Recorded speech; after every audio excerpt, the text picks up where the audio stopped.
तो आज है चैप्टर भारत में प्रादेशिक राज्यों का उदय। तो इस चैप्टर में असल में अगर देखा जाए तो भारत में प्रदेश जो नए नए उभरे थे, मतलब प्रारंभिक काल में या फिर मध्य काल में या किसी के एरा में, किसी भी राज्य में जो राज्य उभर कर आए थे किसी भी रीजन्स में, उसी के बारे में इसमें पढ़ाया जाएगा। मेन राज्यों को बताया जाएगा, जो चीज़ बहुत बड़े बड़े साम्राज्य हैं जैसे कि विजयनगर, बहमनी, जौनपुर, ऐसे और बंगाल, इनके बारे में इस चैप्टर में पढ़ाया जाएगा। तो सबसे पहला कॉन्सेप्ट है जयपुर, जोधपुर, उदयपुर स्वतंत्र राज्य थे।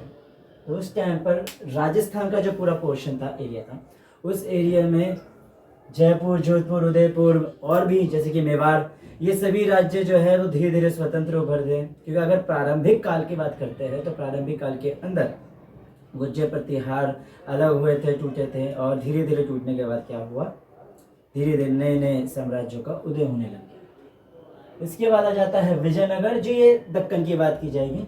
1336 से 1565 ये इनका बड़ा एक काल रहा इस साम्राज्य का, जो पूरा फैला हुआ है कर्नाटक, आंध्र प्रदेश और तमिलनाडु में। उसके बाद अगर चारों दिशा की बात करते हैं तो दक्षिण के बात हो चुकी है। उत्तर की बात करते हैं तो उत्तर में जौनपुर और कश्मीर के बारे में बात की जाएगी कि कश्मीर में भी नए राज्य उभरे थे, जौनपुर उसमें उभरे थे। दक्षिण की बात हो चुकी है, लेकिन फिर भी दक्षिण में विजयनगर हो चुका है। बहमनी एक और था जो भी पड़ता था कर्नाटक, जो बाउंड्री शेयर कर रहा था, महाराष्ट्र और आंध्र प्रदेश से भी बाउंड्री शेयर कर रहा था। उसके बाद पड़ता है लास्ट पूर्व में बंगाल। 17वीं और 18वीं में कृषि का काफ़ी विस्तार हुआ था। लोगों ने मतलब नए नए स्ट्रेटजीज पता चली थी, तरीके समझ आ रहा था। राज्य का फोर्स बहुत था कि कृषि को उगाओ। तो इससे क्या था, धीरे धीरे कृषि की नई नई स्ट्रेटजी समझ में आने लगी थी। इससे और ज़्यादा विकास हुआ। तो जितने भी व्यापारी लोग थे उनका काफ़ी ज़्यादा जो है इसमें फ़ायदा हुआ था, और यहाँ पर उनका विस्तार हुआ। जलमार्ग और भूमार्ग दोनों में ही अच्छा व्यापार होना शुरू हुआ था, और व्यापार बहुत लॉन्ग जा रहा था, क्योंकि हमारा व्यापार वैसे ही रोम तक था, रोम जा रहा है, यूनान जा रहा है। तो इसलिए हमारा व्यापार 17वीं 18वीं में कृषि विस्तार से और ज़्यादा बढ़ा था।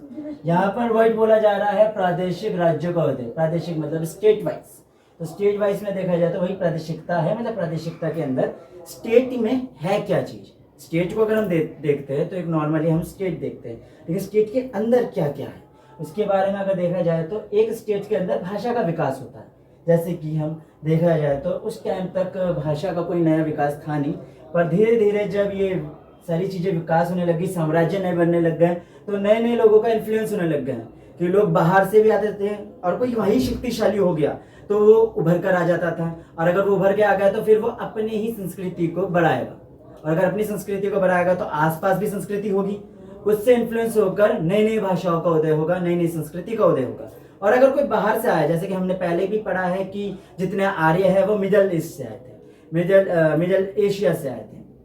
तो मिडल एशिया से आएंगे तो वो अपनी संस्कृति को यहाँ लेकर आएंगे। उसके बाद हमने जब इस्लामिक लोगों का पढ़ा 1191 में, ज़्यादा लोगों का, इस्लामिक लोगों का यहाँ पर इन्फ्लुएंस हो रहा था, जो तुर्की से थे, अरब से थे, इन लोगों का भी इन्फ्लुएंस हो रहा था। तो अगर उनकी बात करते हैं तो उनका भी इन्फ्लुएंस यहाँ पर होगा, और क्या होगा, भाषा एक नई नई बनती जाएगी। तो यहाँ पर भाषा का विकास देखा जाता है तो बांग्ला, उड़िया, गुजराती, मराठी आदि ये सभी जो भाषा है नए नए बनने लगे थे, जो प्रारंभिक और मध्य युग में देखे गए। इसके बाद आ जाता है कला का विकास। कला में भी सेम है कि अगर लोग रहेंगे तो बैठे नहीं रहेंगे, ऑब्वियसली बात है, तो वो लोग नई नई चीज़ें करते थे। तो यहाँ पर अगर देखा जाए तो चित्रकारी, संगीत, नाच और खाना आदि ये सभी चीज़ें बढ़ने लगी। जिस तरह से अगर एक बंगाल का एरिया देखा जाता है तो बंगाल के एरिया में पाया क्या जाता है, वो पूरा का पूरा बंगाल की खाड़ी है और एक समुद्री कोस्टल एरिया में पाया जाता है। और कोस्टल एरिया की वजह से वहाँ फिशेस का जो है बहुत ज़्यादा बढ़ावा रहा। और उसके बाद है वहाँ पर जो है सुंदरवन डेल्टा है, जहाँ पर राइस बहुत ज़्यादा उगता है। तो ये इस तरह से उनका अपना बन गया, जिसमें मछली और चावल जो मेन था।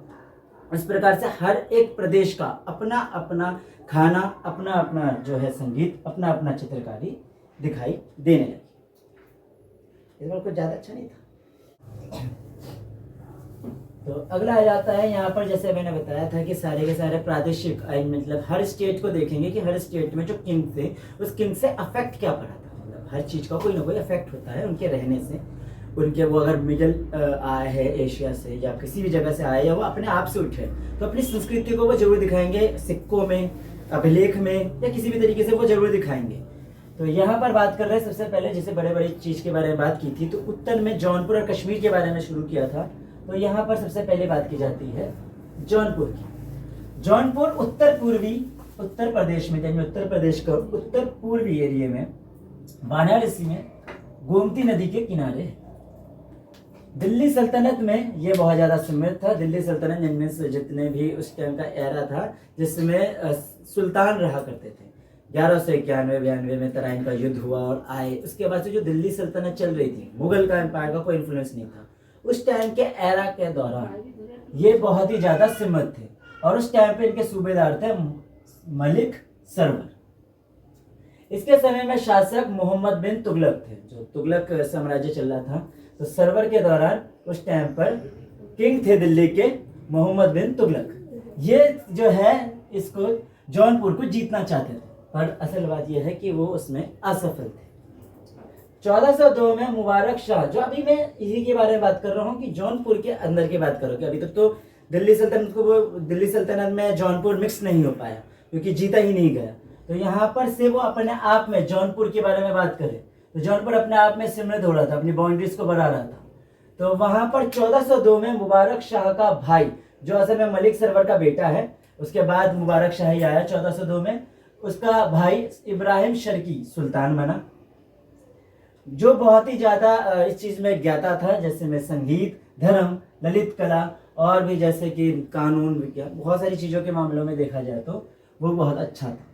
उसने एक शैली लेकर आया था जो उनकी वास्तुशिल्प थी। वास्तुशिल्प असल में किसी भी कंस्ट्रक्शन, आर्किटेक्चर को बनाने के लिए होता है। जब भी किसी चीज़ को बनाते हो, चाहे वो मस्जिद हो, मंदिर हो, टेम्पल या फिर किसी भी चीज़ को आर्किटेक्चर दिया जाए, जो मकबरे वगैरह होते हैं, वो सभी चीज़ों को उसने वास्तुशिल्प कहा जाता था। उसको उसने एक शैली का नाम दिया था।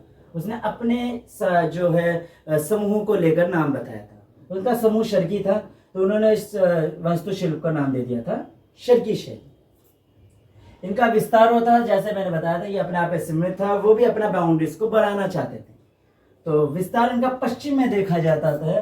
तो यहाँ पर नॉर्थ, साउथ, वेस्ट, ईस्ट, पश्चिम में अगर यहाँ पर बढ़ा रहे थे तो पश्चिम में यहाँ उत्तर प्रदेश के अलीगढ़ से, पूर्व में यहाँ पर बिहार की तरफ दरभंगा तक, और उत्तर में यहाँ नेपाल से लेकर साउथ में यहाँ पर बुंदेलखंड तक इनका साम्राज्य था। शाह शर्की, जैसे कि अभी शर्की की बात की गई है, इनका जो पूरा का पूरा चल रहा है, वंश चल रहा है, वो शर्की वंश चल रहा है।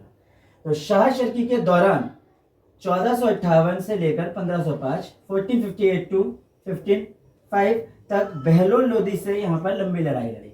यहाँ पर ये जितना भी आपका यहाँ मोहम्मद बिन तुगलक के साथ जो क्लैश हो रहा था वो अब खत्म हो गया, और इसके बाद आ जाता है यहाँ लोदी के बारे में। तो बहलोल लोदी से इनसे एक लंबी लड़ाई चल रही थी।